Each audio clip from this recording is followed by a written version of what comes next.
आप सभी का स्वागत है वॉचर्स। आज हम लोग एक्सप्लेन करने जा रहे हैं सुपरस्टार रजनीकांत की मूवी कुली को, जिसके ट्विस्ट एंड टर्न्स ने तो मेरे दिमाग के तार हिला दिए थे। क्योंकि ऑफ कोर्स रजनीकांत की मूवी है तो मजा तो आना ही। तो दोस्तों, आप इसमें कहानी देखेंगे देवा की। देवा यानी कि रजनीकांत, जो कि अपने दोस्त के मर्डर मिस्ट्री को सुलझाने की कोशिश कर रहा है, हत्यारे तक पहुंचने की कोशिश कर रहा है। और उस हत्यारे तक पहुंचते पहुंचते इतने ट्विस्ट एंड टर्न्स है और साथ ही देवा का भी पास्ट आपके सामने आएगा कि आप शॉक रह जाएंगे। तो देर नहीं करते हैं दोस्तों और कहानी की शुरुआत करते हैं। हेलो वॉचर्स, मैं हूं अनुराग और आप देख रहे हैं वॉच ऑन पॉइंट। कुली की कहानी शुरू होती है विशाखापट्टनम के एक विशाल पोर्ट से, जिस पर किंगपिन लॉजिस्टिक नाम की एक कंपनी का कब्जा है। इस कंपनी का मालिक है साइमन, जिसे नागार्जुन ने बहुत ही बखूबी निभाया है। साइमन ने इस पोर्ट को सरकार से 99 साल की लीज पर ले रखा है, जिसके चलते वो इस पोर्ट का एकमात्र मालिक है। लेकिन साइमन कोई साधारण बिजनेसमैन नहीं है दोस्तों, बल्कि एक खतरनाक गैंगस्टर है। वो अपने पोर्ट का इस्तेमाल करके कीमती ज्वेलरी, अवैध सोना, पुराने एंटीक आइटम्स और लग्जरी घड़ियों की तस्करी करता है। सरकार की नजरों से बचकर वो ये सामान आयात और निर्यात करता है, जिसने उसे बेहद अमीर बना दिया है। इस पोर्ट पे करीब 14,000 लोग काम करते हैं, जिनमें मजदूर, इंजीनियर और अन्य कर्मचारी भी शामिल हैं। इन सभी को साइमन के कुछ खास लोग कंट्रोल करते हैं, जिनके सबसे ऊपर है दयाल, साइमन का सबसे भरोसेमंद और दाहिना हाथ, जो पोर्ट पे साइमन की गैर मौजूदगी में पूरी सत्ता को संभालता है। दोस्तों, दयाल का किरदार इस कहानी में बेहद अहम है और मिस्टीरियस भी है, जो कि हमें आगे चल के पता चलेगा। साइमन का एक बेटा भी है अर्जुन, जो कि एक कस्टम ऑफिसर है। वो एक अच्छा लड़का है, इसीलिए अपने पिता के गैर कानूनी धंधों से दूर रहना चाहता है। लेकिन साइमन उसका भी फायदा उठाकर अपने अवैध कामों को अंजाम देता है। अर्जुन का किरदार भी इस कहानी के लिए एक दिलचस्प मोड़ लेके आएगा दोस्तों, जिसके बारे में हम आगे जानेंगे। कहानी में आगे हमें बताया जाता है कि विशाखापट्टनम पुलिस को साइमन की गतिविधियों पर लंबे समय से शक है। वो मानते हैं कि साइमन कई अवैध कामों में लिप्त है। दोस्तों, मैं यहाँ पे एक बहुत ही अहम बात बताने जा रहा हूँ, जिसे आप जरूर याद रखना। 8 साल पहले पुलिस ने दिलीप नाम के एक कांस्टेबल को अंडरकवर जासूस बनाकर साइमन के पोर्ट में भेजा था। दिलीप ने 1 साल तक पुलिस को साइमन की हरकतों की जानकारी दी, लेकिन फिर वो अचानक गायब हो गया। उसके बाद पुलिस ने जितने भी जासूस भेजे वे सभी साइमन के पोर्ट में मारे गए। ये रहस्य पुलिस के लिए एक बड़ी चुनौती बन गया है। तो करंट टाइम में एक नया जासूस पुलिस को साइमन के पोर्ट की गतिविधियों के बारे में बताता है। वो बताता है कि साइमन का दयाल ही उन जासूसों की हत्या के लिए जिम्मेदार हो सकता है। लेकिन दूसरी तरफ दोस्तों, दयाल को इस जासूस की सच्चाई का पता चल जाता है और वो सबके सामने उसको बड़ी ही बेरहमी से मारता है। और इस इंसिडेंट से हमें पता चलता है कि दयाल कितना खतरनाक आदमी है। तो दोस्तों, अब कहानी विशाखापट्टनम से चेन्नई शहर में शिफ्ट होती है, जहां सुपरस्टार रजनीकांत यानी कि देवराज, जिसे सब प्यार से देवा कहते हैं, उनकी धमाकेदार एंट्री होती है। देवा चेन्नई में अपने सबसे बड़े मेंशन में रहता है, जहां उसके साथ 18 दोस्त रहते हैं। ये सभी कभी देवा के साथ कुली का काम करते थे। उस समय देवा उनकी यूनियन का लीडर था। कुली का काम करने के बाद भी ये लोग देवा का बहुत सम्मान करते हैं, उसे अपना बड़ा भाई मानते हैं। देवा का मेंशन काफी बड़ा है और वो इसके कई कमरे स्टूडेंट्स को बहुत ही कम किराए पे देता है। इतना ही नहीं, वो स्टूडेंट्स को खाना भी देता है ताकि वे अपनी पढ़ाई को जारी रख सके। लेकिन देवा के मेंशन में एक सख्त नियम है, शराब पीना सख्त मना है। ये नियम देवा के सबसे खास दोस्त राजशेखर की कसम से आया है, जिसने 30 साल पहले देवा को शराब छोड़ने की कसम दिलाई थी। राजशेखर का किरदार सत्यराज ने निभाया है, जिन्हें आप बाहुबली में कटप्पा के रोल से भी जानते हैं। इस नियम की वजह से मेंशन में रहने वाला कोई भी व्यक्ति शराब को हाथ नहीं लगाता। एक दिन देवा को खबर मिलती है कि उसके दोस्त राजशेखर की हार्ट अटैक से मौत हो गई है।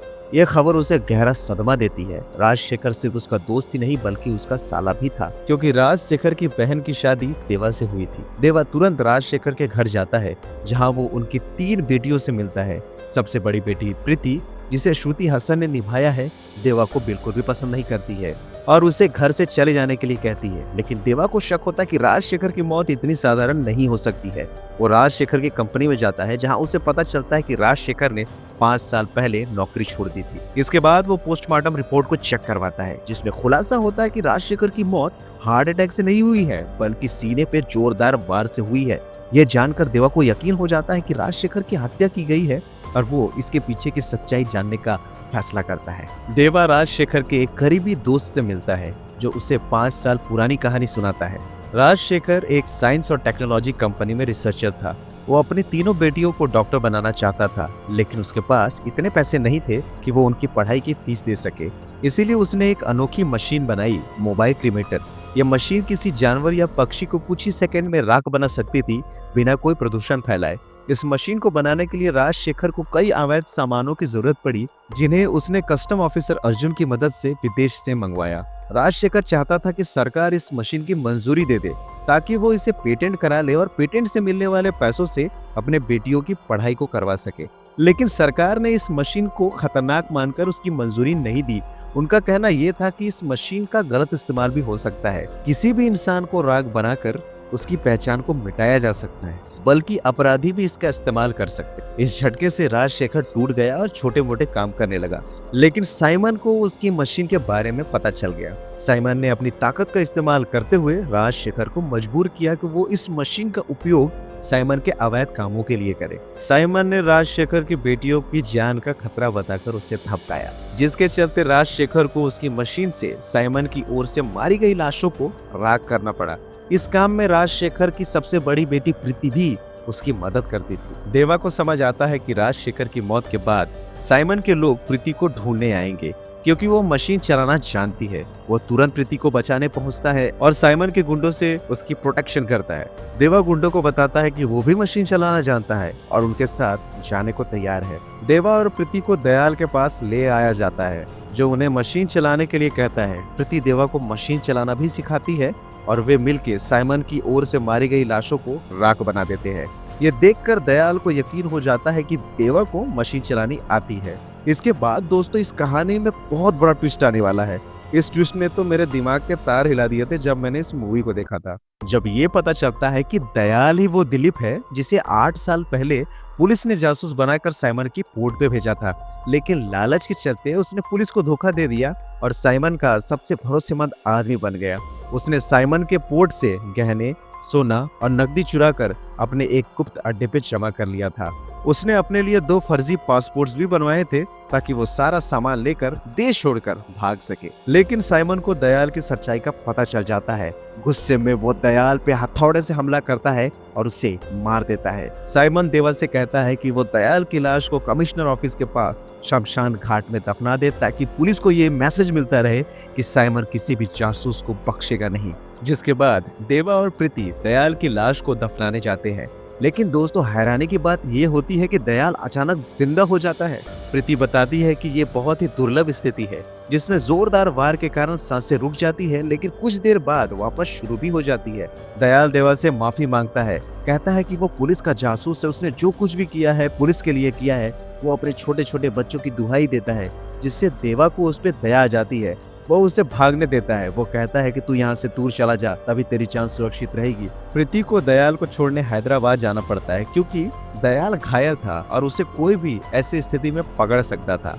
आगे देवा साइमन से मिलने जाता है, जहाँ पार्टी चल रही होती है। साइमन वहाँ पे बताता है कि वो जानता है कि देवा अपने दोस्त के कातिल को ढूंढ रहा है। दोस्तों साइमन भी कोई ऐसा वैसा गैंगस्टर नहीं है, बल्कि वो हर एक आदमी की जानकारी रखता है। वो पहले से ही जानता था कि देवा यहाँ पर अपने दोस्त के कातिल को ढूंढने आया है। वो देवा को ये भी कहता है कि मैंने तुम्हें पहले कहीं तो देखा है, पता नहीं मुझे क्यों याद नहीं आ रहा, मगर मैंने तुम्हें कहीं तो देखा है। खैर दोस्तों ये हमें आगे जाके पता चलेगा कि उसने आखिर उसे कहाँ देखा था। जिसके बाद साइमन एक सीसीटीवी फुटेज दिखाता है, जिससे देवा को पता चलता है कि दयाल ने ही राजशेखर की हत्या की है। फुटेज में दिखता है कि दयाल ने राजशेखर के हाथ बांध रखे हैं और छाती पे जोर जोर से वार किए हैं, जिससे उसकी मौत हो गई। ये जानकर देवा को गहरा गुस्सा आता है, क्योंकि उसने दयाल को अभी अभी जिंदा छोड़ दिया। उसी समय दयाल फोन करके बताता है कि उसने प्रीति को अपने कब्जे में ले लिया है। उसने ट्रेन के लोको पायलट को मारकर ट्रेन पे कब्जा कर लिया है और वो ट्रेन को अपनी मर्जी से चला रहा है। दयाल धमकी देता है कि अगर देवा उसकी बात नहीं मानेगा तो वो प्रीति को मार देगा और साइमन को बता देगा कि देवा ने उसे जिंदा छोड़ दिया है। जब साइमन ने राजशेखर की मौत की वीडियो को दिखाया था, तब देवा ने गौर किया था कि दयाल के कान में राजशेखर ने मरने से पहले कुछ कहा था। जिसके बाद देवा दयाल से पूछता है कि आखिरकार राजशेखर ने तेरे कान में क्या कहा। दयाल देवा को हंसते हुए बताता है कि आखिर राजशेखर ने क्या बोला था। वो उसे बताता है कि राजशेखर ने मेरे कान में कहा था पावर हाउस। और जिसके बाद हमें देवा का फ्लैशबैक दिखाया जाता है। 30 साल पहले देवा कुलियों का यूनियन लीडर हुआ करता था। उस समय वो लोगों के लिए लड़ता था, लेकिन शराब की बहुत गंदी लत होने की वजह से उसके कई काम खराब हो रहे थे, बिगड़ रहे थे। इसीलिए राजशेखर ने उसे एक दिन कसम दी कि वो शराब को छोड़ दे और तभी से देवा ने शराब छोड़ दी थी। कहानी अब प्रेजेंट में आती है। दयाल अब अपने सारे काम देवा से करवाना चाहता है और देवा को वो काम करने भी पड़ेंगे क्योंकि प्रीति उसके पास बिल्कुल भी सेफ नहीं है। दरअसल दोस्तों, दयाल के पास करोड़ों की संपत्ति है और वो उसे और भी बढ़ाना चाहता है। वो अपने पैसों को वहाँ से निकालना चाहता है और वो देवा की मदद से ये करेगा। आगे दिखाया जाता है कि साइमन का बेटा अर्जुन, जो कि साइमन की तरह बिल्कुल भी नहीं बनना चाहता है, जो कि एक कस्टम ऑफिसर भी है, वो एक लड़की कल्याणी से प्यार करता है। कल्याणी भी उसे बहुत प्यार करती है, लेकिन अर्जुन उसे लेकर यहाँ से नहीं जा सकता है क्योंकि वो यहाँ पे फंसा हुआ महसूस करता है। बहुत दिनों तक देवा दयाल के लिए काम करता रहता है और देवा को कुछ और चीजें भी मालूम चलती है। उसे मालूम चलता है कि इस पोर्ट में इंपोर्ट एक्सपोर्ट का काम तो होता ही है, साथ ही पता चलता है कि ये पोर्ट हार्ट और अन्य बॉडी पार्ट्स का बहुत बड़ा सप्लायर है। यहाँ बहुत सारे बॉडी पार्ट्स एक्सपोर्ट किए जाते हैं। वो बॉडी पार्ट्स किसी और के नहीं बल्कि काम करने वाले कूलियों के होते हैं। ये सारा काम साइमन की निगरानी में चल रहा होता है और ये सारी चीजें जब देवा को मालूम चलती है तो वो हैरान रह जाता है। आगे दयाल देवा से कहता है, तुझे साइमन के बेटे अर्जुन को मारना होगा। लेकिन देवा कहता है, अर्जुन तो एक अच्छा लड़का है जो बंदरगाह के सारे लोगों से एकदम अलग है।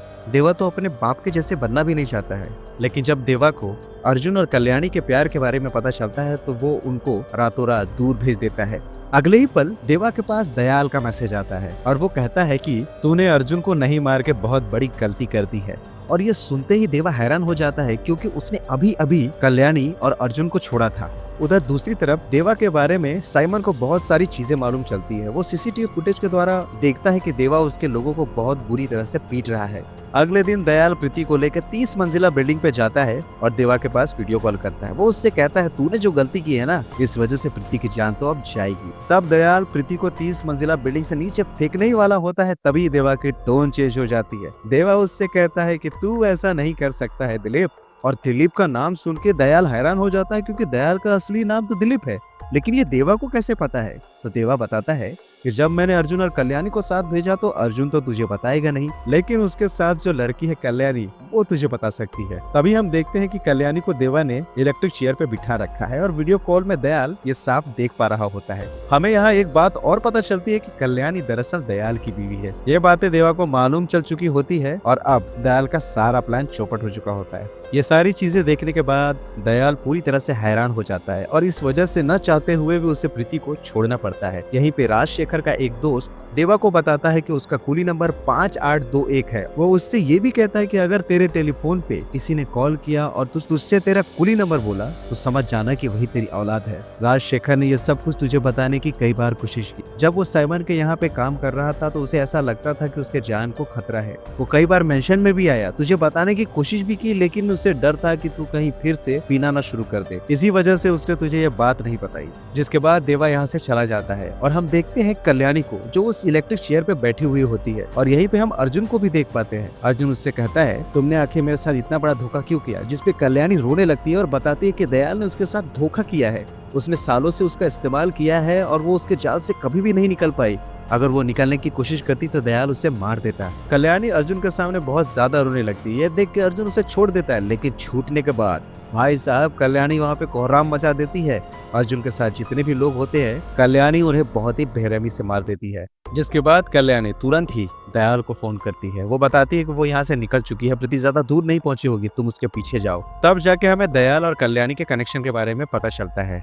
दोनों पुलिस कांस्टेबल थे। दयाल तो पुलिस कांस्टेबल था ही, लेकिन वो पूरी तरह से अनफिट था, जिस वजह से पुलिस वालों ने उसे अंडर कवर पे एक मिशन पे भेज दिया। इससे दयाल और कल्याणी बिल्कुल भी खुश नहीं थे, जिस वजह से दयाल और कल्याणी ने यहाँ पे रह के प्लान बनाया था और इसी बंदरगाह में रह के उन्होंने यहाँ पे बहुत बड़ी संपत्ति हासिल कर ली थी। उनके पास करोड़ों की संपत्ति होती है। वो साइमन के नाक के नीचे रह के खुद के लिए पैसा बनाते रहे। जिसके बाद दयाल प्रीति के पीछे निकल पड़ता है।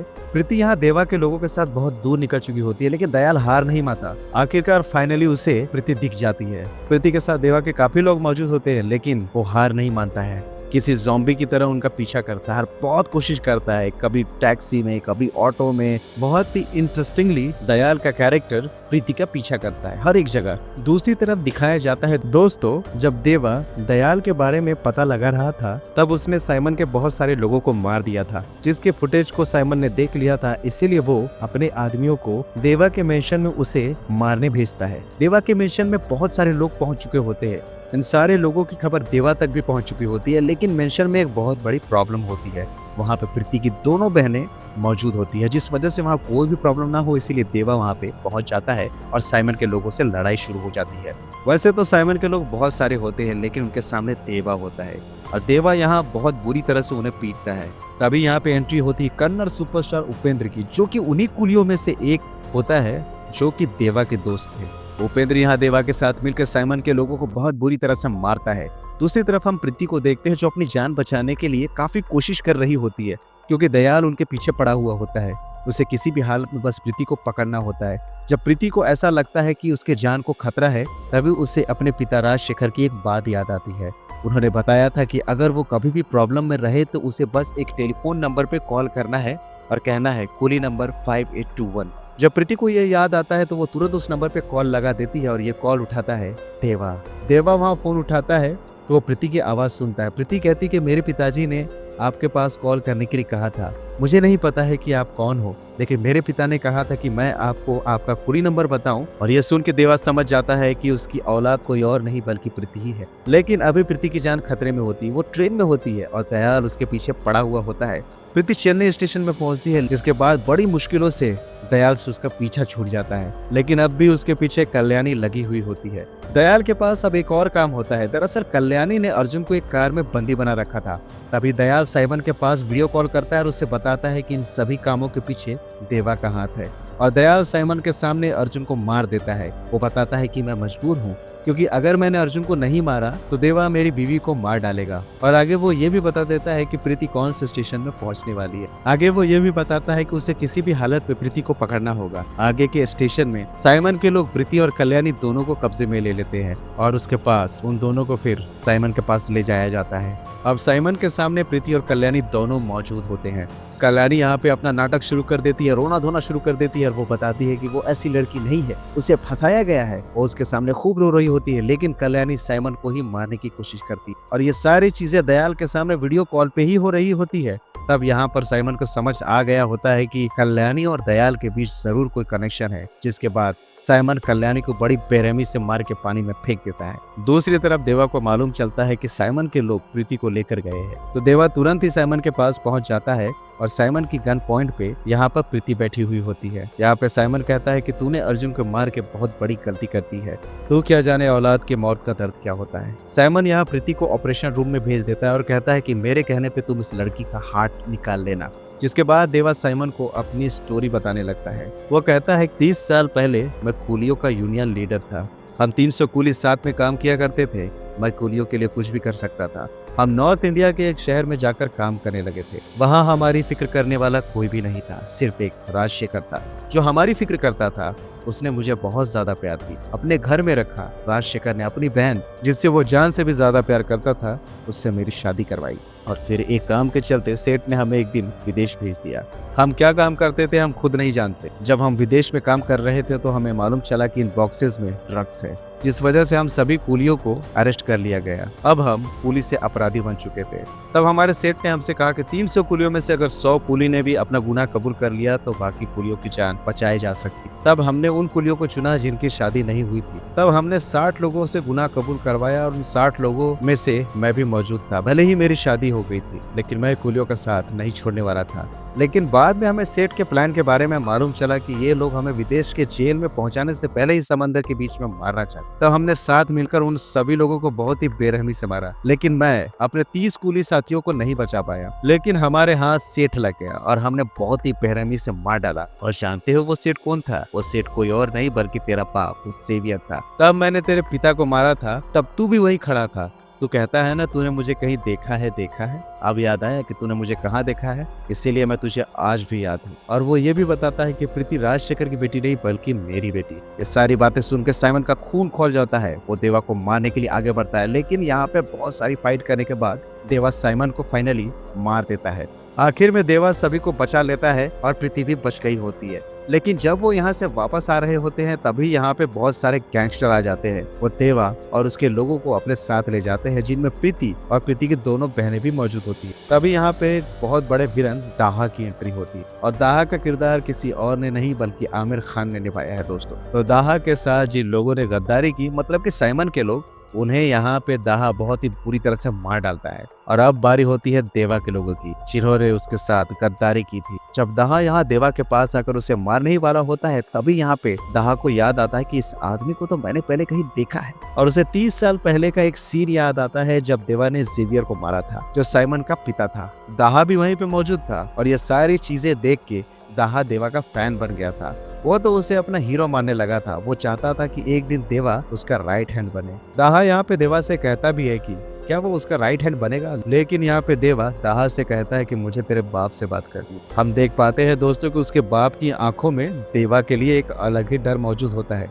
आखिर में हम देखते हैं कि दाहा के लोग यहाँ पे दयाल को भी उठा ले आते हैं और यहाँ उसके लिए एक बहुत ही गहरा गड्ढा खोदा जाता है और उसके अंदर उसे दफना दिया जाता है। दाहा यहाँ पर देवा से पूछता है कि आखिरकार इतना बड़ा गड्ढा खोदने की जरूरत क्यों थी। तभी यहाँ पे देवा बताता है कि यह बाहर निकल जाता है। आखिर में दाहा देवा से कहता है कि मुझे एक मिशन में तुम्हारी जरूरत पड़ेगी, जिसमें देवा भी हाँ भर देता है दोस्त। जिसके साथ ही एक बड़ी ही आइकॉनिक सीन दिखाई जाती है जहाँ 3 सुपरस्टार बीड़ी जला के एक साथ पीते हैं, जो कि मुझे तो बहुत ही पसंद आई थी दोस्तों। और इसी के साथ दोस्तों ये फिल्म यहीं पे खत्म होती। मुझे उम्मीद है दोस्तों कि ये वीडियो को बहुत पसंद आई होगी। अगर आई है तो वीडियो को लाइक कीजिए, शेयर कीजिए और चैनल को सब्सक्राइब जरूर कीजिए, ताकि ऐसे ही कंटेंट्स आप तक लगातार पहुंचते रहे। तो मिलेंगे दोस्तों किसी और ऐसी ही मजेदार वीडियो में। तब तक के लिए thank you very much for watching. Keep watching, watch on point.